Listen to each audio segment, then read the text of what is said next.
Good morning students. हम लोग exercise 5.5 कर चुके थे, जिसके लास्ट क्वेश्चन मैंने आप लोगों को करने को दिए थे। आई थिंक आप लोगों ने कर लिए होंगे। अगर किसी के डाउट्स हैं तो वो लोग आप पूछ सकते हैं। इसके आपको एक्सरसाइज के क्वेश्चन नंबर 15 तक ही करने हैं। उसके बाद आप बात करते हैं एक्सरसाइज 5.6 की। अब जो एक्सरसाइज 5.6 है उसमें क्या है, इसमें जो है कि कोई भी दो आपको फलन दिए होंगे एक्स और वाई, वो एक दूसरे के प्रचालिक रूप में संबंधित होंगे। मतलब कोई एक तीसरा यहाँ पे जो है हमारी चर संख्या यहाँ पे आ रही है। ठीक है, तो देखते हैं किस तरीके से है। जैसे कि मान लीजिए आपको x का कुछ मान दिया है और y का कुछ मान दिया है। देखिए जैसे x दिया है हमें 2t, ठीक है, ये सिर्फ एक एग्जाम्पल मैं बता रही हूँ, और y आपको दिया है 5t²। आपको क्या निकालना है, dy/dx निकालना, वही है dy/dx। पर ये देखो dy/dx जब हम निकालते हैं हम y को x के विद रिस्पेक्ट टू डिफरेंशिएट करते हैं। पर अगर हम ध्यान से देखें तो यहाँ y जो है वो x का फंक्शन ना होके किसका फंक्शन चल रहा है, t का, और x किसका फंक्शन चल रहा है, t का। तो यहाँ पे डिफरेंस ये है कि सबसे पहले आपको t के सापेक्ष अवकलन करना पड़ेगा। t की ज़रूरी नहीं है, जो भी जिस चीज़ में, जिस क्वेश्चन में जो चीज़ अलग अचर दिया हुआ है, जैसे कि यहाँ पे t दिया हुआ है तो मैं क्या करूँगी, यहाँ पे t के सापेक्ष अवकलन करने पर, ठीक, अगर मैं t के सापेक्ष अवकलन करूंगी, इसका भी करना है और इसका भी करना है, ये बनेगा dx/dt। तो यहाँ पे क्या बना, d/dt ऑफ 2t, 2 बाहर आ जाएगा, 2 बाहर आया, dt/dt कितना हो गया 1, तो dx/dt का मान कितना आ गया आपका 2। क्लियर। उसके बाद अब मैं क्या करूँगी, dy/dt निकालूंगी। dy/dt निकाल रही हूँ मतलब d/dt ऑफ 5t²। ठीक है, इसमें से 5 बाहर आ जाएगा, dy/dt किसका हो जाएगा, t² का। अब यहाँ पे पावर वाला फॉर्मूला लगेगा। जब किसी भी, जैसे x की पावर n होती है, उसका अवकलन हम करें तो वो पावर आगे आती है और पावर में से एक सब्ट्रैक्ट हो जाता है। तो यहाँ पे भी सेम होगा, 2 पावर आगे आ जाएगी और 2 में से एक सब्ट्रैक्ट हो गया 1, मतलब ये बना 10t। क्लियर। अब हमें निकालना क्या था, हमें निकालना था dy/dx, और ये क्या आया हमारा dy/dt। तो इस केस में आप dy/dx कैसे निकालोगे, आप करोगे dy/dt अपॉन dx/dt, क्योंकि dt से dt कैंसिल हो जाएगा। तो ये बना 10t अपॉन में 2, इसको कैंसिल आउट करो, ये बना 5, तो कितना आ गया 5t। तो मतलब आपका dy/dx कितना आ गया 5t। तो इसी तरीके से इस एक्सरसाइज के क्वेश्चन सारे होने हैं। जैसे कि पहला क्वेश्चन जो था वो सेम t का फंक्शन दिया हुआ है, तो आप लोग कर लेंगे एक्सरसाइज का। सेकंड क्वेश्चन एक बार देखिए। सेकंड क्वेश्चन में हमें दिया हुआ है x = a cos theta, y = b cos theta. अब यहाँ पे क्या दिया हुआ है क्वेश्चन में, जो x और y है वो किसके फंक्शन दिए हुए हैं, थीटा के। अब x और y जब थीटा के फंक्शन दिए हुए हैं तो हम अवकलन भी किसके सापेक्ष करेंगे, थीटा के सापेक्ष। तो हम क्या लिखेंगे, थीटा के सापेक्ष अवकलन करने पर। अब मैं थीटा के सापेक्ष अवकलन करूंगी तो ये बनेगा dx अपॉन में d थीटा, और इसको भी क्या करोगे d/d of a cos theta. Clear. और ये क्या बनेगा dy/d of d/d b cos theta.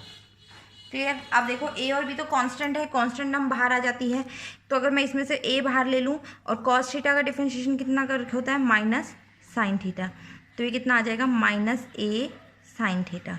मतलब जो dx/d है वो कितना आया हमारा -a साइन थीटा। इसी तरीके से यहाँ dy/d अगर मैं निकाल रही हूँ, b बाहर आ जाएगा, cos थीटा का डेरिवेटिव माइनस साइन थीटा फिर से। ठीक है, तो ये dy/d कितना बन गया हमारा -b sine theta. Clear.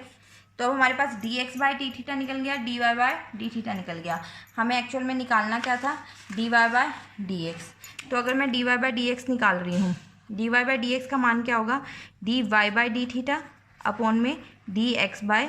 dy/d कितना है, -a साइन थीटा, और ये कितना है -b साइन थीटा। तो माइनस से माइनस कैंसिल, साइन थीटा से साइन थीटा कैंसिल, कितना आया a/b। इसका मतलब हमारा dy/dx का मान कितना आ गया, a अपॉन में b।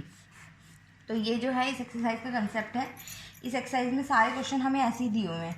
हमें क्या दिया होगा, x और y जो है वो किसी दूसरे जो है जैसे कि वेरिएबल के फंक्शन दिए होंगे, जैसे x is equal to sine t, y is equal to cos t, ऐसे तरीके से हमें क्वेश्चन दिए होंगे, तो हम क्या करेंगे, x को भी उस फंक्शन के अलोंग उसका अवकलन करेंगे और y को भी उसके अलोंग अवकलन करेंगे, और फिर क्या करेंगे, फिर हम उसका मान dy बाई डी एक्स निकालना है, तो हम dy by D T upon में dx बाई डी टी, या जो भी है dy by d theta upon में dx बाई डी थीटा, इस तरीके से हम लोग इसको करेंगे।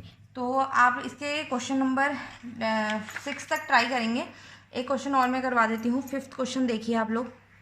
5th क्वेश्चन में क्या दिया हुआ है, 5th क्वेश्चन में हमें x दिया है cos theta minus cos 2 theta, ठीक, और y हमें दिया हुआ है sin theta minus sin 2 theta.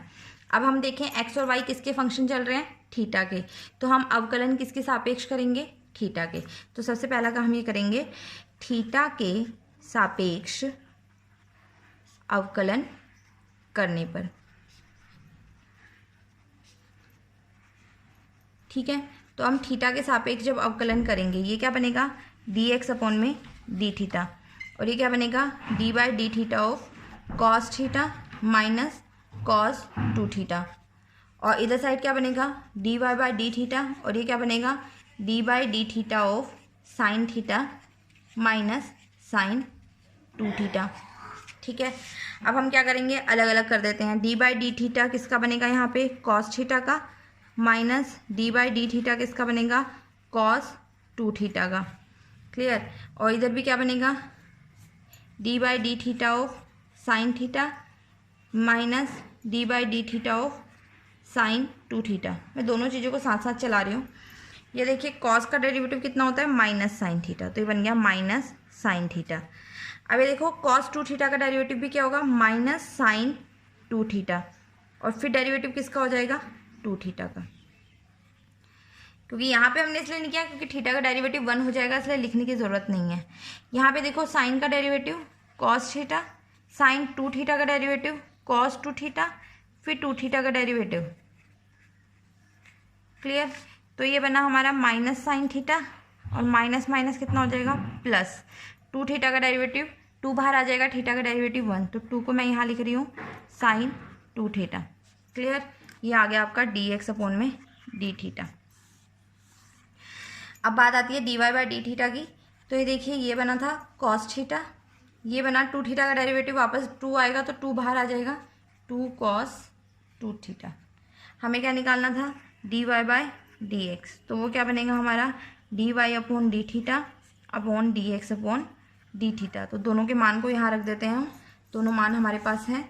ये बनेगा cos theta minus 2 cos 2 theta upon minus sine theta plus 2 sine 2 theta. तो इस तरीके से इस एक्सरसाइज से क्वेश्चन ट्राई करेंगे आप, जितने आपसे हो पाए मैक्सिमम। क्वेश्चन नंबर 6 तक ट्राई करें, अभी 7 से आगे थोड़े लेंथी क्वेश्चन हैं, तो वह मैं खुद करवाऊंगी आपको।